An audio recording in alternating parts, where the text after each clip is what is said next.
علیحدگی کا بھی مطالبہ نظر آتا ہے۔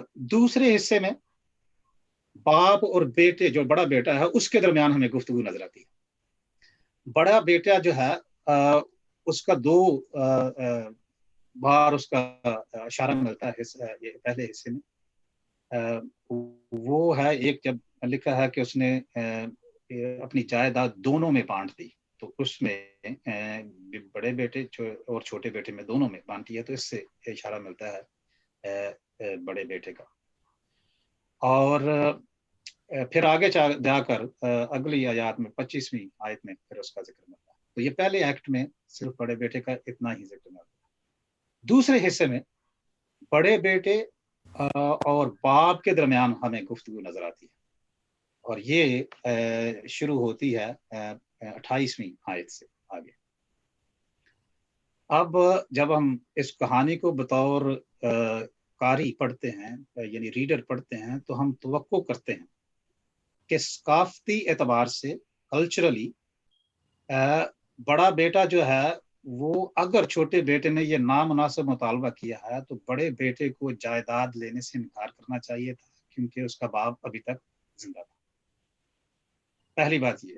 دوسری بات یہ ہے کہ بڑے بیٹے کو اپنے بھائی اور باپ کے درمیان صلح کروانی چاہیے تھی، جو اس تمثیل میں ہمیں ٹیکسٹ میں نظر نہیں آتی۔ عام طور پر ہمارے ثقافتی جو آپ کے معاشروں میں جب بھی دو لوگوں کے درمیان یا خاندانوں کے درمیان کوئی ایسا جھگڑا یا اس طرح کی ناچاکی پیدا ہوتی ہے، تو پھر تیسری پارٹی جو ہے وہ درمیانی کا کردار ادا کرتی ہے اور دو لوگوں کے درمیان، دو پارٹیوں کے درمیان صلح کرواتی ہے۔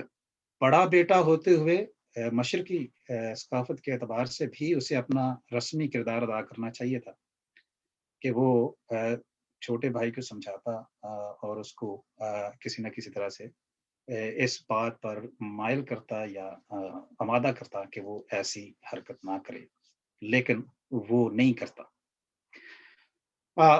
اس سے بڑے چھوٹے بیٹے کا تو ہے ہی، لیکن بڑے بیٹے کا باپ اور بھائی کے بارے میں تعلق یا رشتے کا ہمیں اندیہ ملتا ہے، یا اس کی خدا خوشائی ہوتی ہے، اور وہ یہ ہے کہ اس کا تعلق جو ہے اپنے باپ سے بھی زیادہ اچھا نہیں نظر آتا، اور چھوٹے بھائی سے بھی۔ تو یوں یہ ایک چھوٹے بیٹے اور باپ کے درمیان ہی نہیں بلکہ پورے خاندان میں یہ مسئلہ ہے، اور یہ ناچاکی ہمیں نظر آتی ہے۔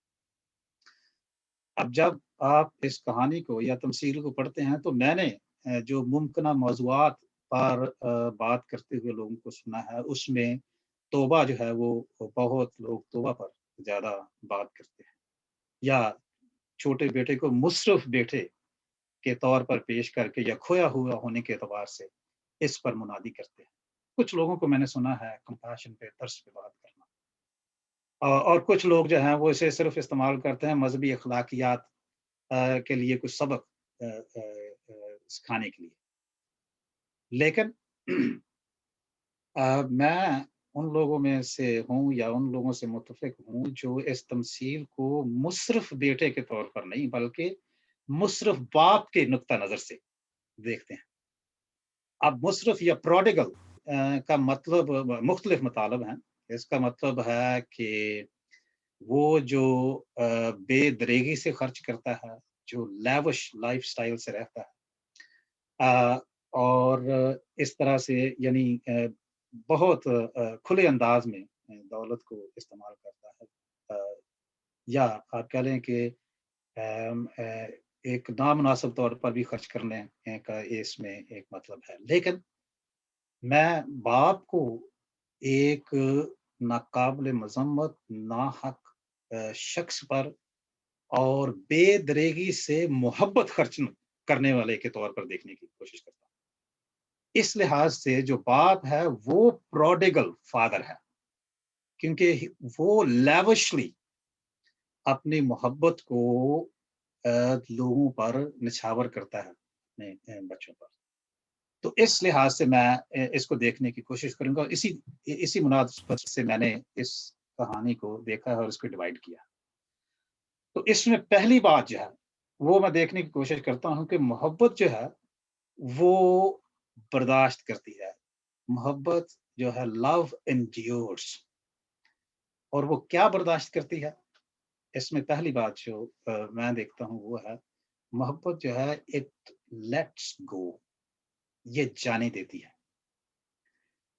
اب چھوٹے بیٹے کا جو مطالبہ تھا وہ انتہائی افسوسناک مطالبہ تھا، کیونکہ پرانے عہد نامے میں اور ربینیکل لٹریچر میں یا مشرق وسطیٰ کی ثقافت میں ہمیں کوئی ایسی مثال نہیں ملتی کہ کسی بیٹے نے اس طرح سے زور دے کر مطالبہ کیا ہو کہ باپ کے زندہ ہوتے ہوئے وہ جائیداد کے بٹوارے کی بات کرتا ہو.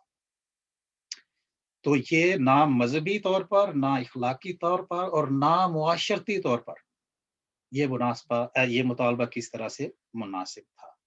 ہر اعتبار سے یہ غیر مناسب مطالبہ تھا اور یہ دوہرا مطالبہ تھا. یہ صرف یہی بات نہیں ہے، مشرق وسطیٰ کی ثقافت کے اعتبار سے اگر باپ جائیداد کو ڈیوائڈ بھی کر دیتا ہے تو اس میں بچوں کو یہ حق نہیں دیا جاتا یا ان کو یہ حق حاصل نہیں ہوتا کہ وہ باوجود اس کے کہ جائیداد بانٹی گئی ہے وہ باپ کے زندہ ہوتے ہوئے جائیداد کا اپنی مرضی سے استعمال کرے.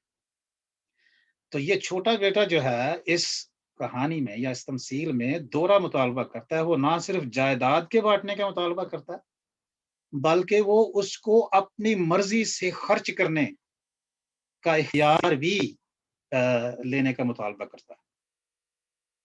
اب اس ساری سچویشن میں باپ سے یہ توقع کی جاتی ہے کہ وہ اس نامناسب مطالبے کو ٹوٹلی رد کرے، ریفیوز کرے اور طیش میں آئے، غصے میں آئے اور جو شخص نامناسب مطالبہ کرتا ہے وہ اسے سزا دے.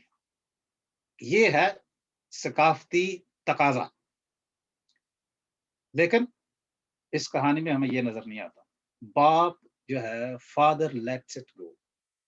وہ اپنے بیٹے کو اپنی جائیداد کو جانے دیتا ہے اور یہ محبت کا ایک خاصہ ہے.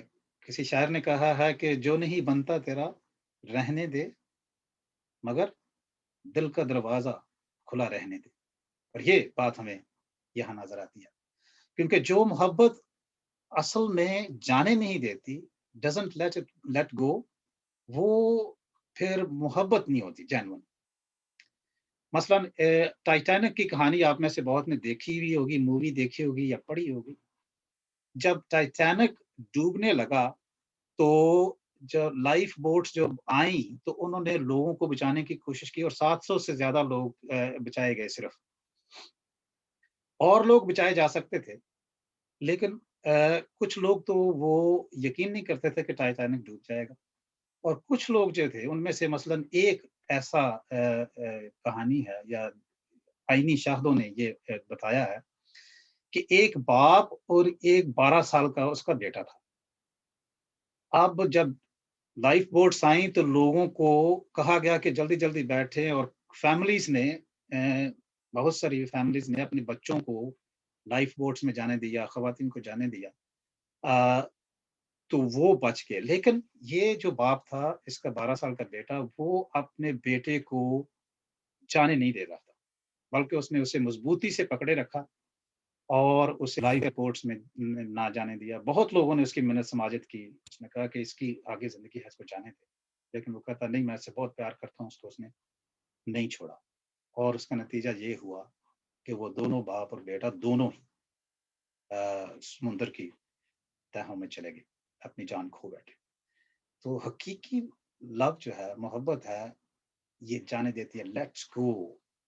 تمام تر مشکلات کے باوجود بھی یہ فرما برداری کو ٹھونستی نہیں ہے، یہ تھونپتی نہیں ہے لوگوں پر بلکہ یہ والنٹریلی محبت کرنے کا یا اس کے رد عمل میں محبت کا تقاضا کرتی ہے.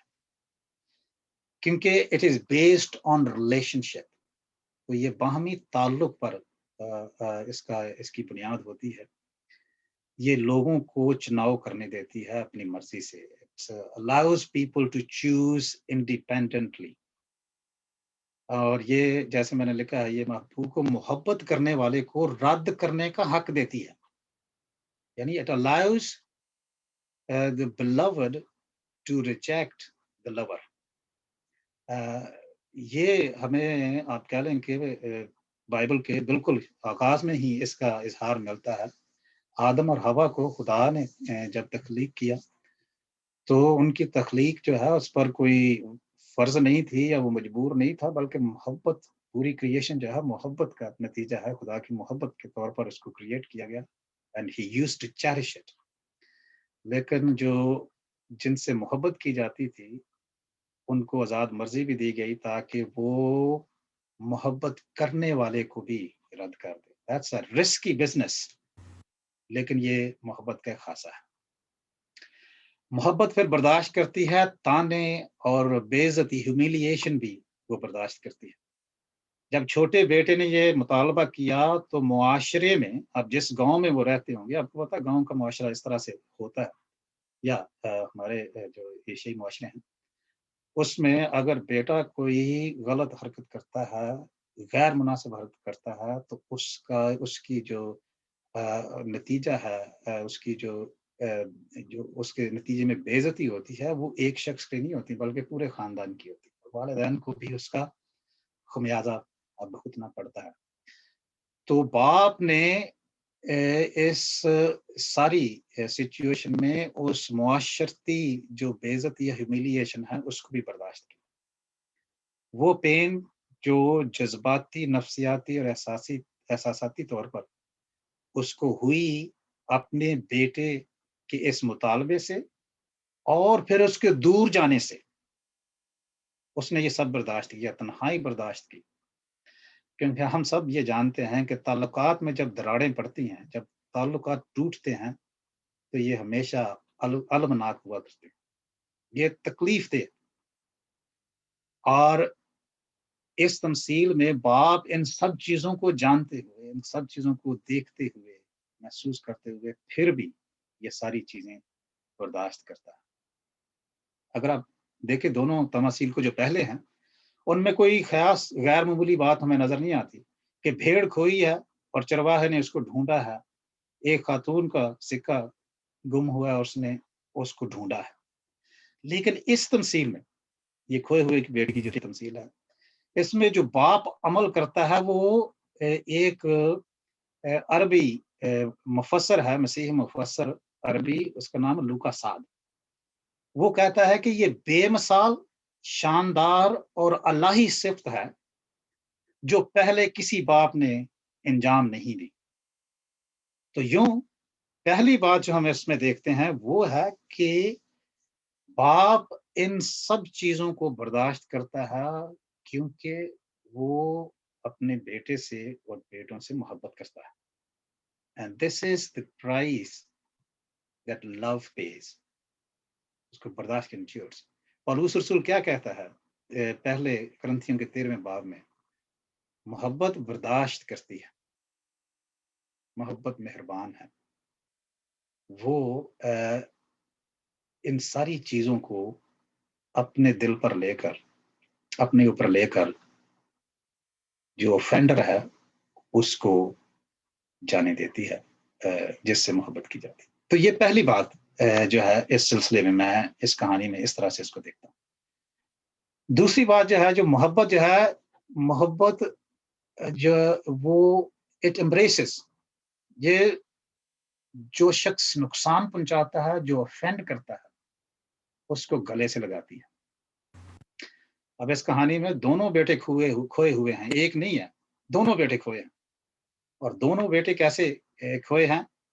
کیونکہ ان دونوں کے تعلقات، جیسے میں نے اشارہ کیا شروع میں، کہ دونوں کے تعلقات جو ہیں وہ باپ سے درست نہیں ہیں. اگر آپ غور سے جب اس کو پڑھتے ہیں تو دونوں کے تعلقات باپ سے درست نہیں ہیں. کینتھ بیلی بہت مشہور مفسر ہے، مڈل ایسٹ میں 45 سال کے قریب اس نے خدمت کی. تو وہ کہتا ہے کہ ایک جو ہے شخص ہے، ایک بیٹا ہے جو بغیر شرعیت کے ظاہر ہے وہ بے شریعت ہے، لیکن دوسرا بیٹا جو ہے وہ شریعت کے باوجود بے شریعت ہے۔ بڑا بیٹا جو ہے وہ کہتا ہے کہ میں سارے احکام مانتا ہوں، لیکن پھر بھی وہ باپ کے دل سے بہت دور ہے۔ اب اس کے طرز سلوک اپنے باپ کے ساتھ دیکھیں، اور نہ صرف باپ کے ساتھ بلکہ بھائی کے ساتھ بھی۔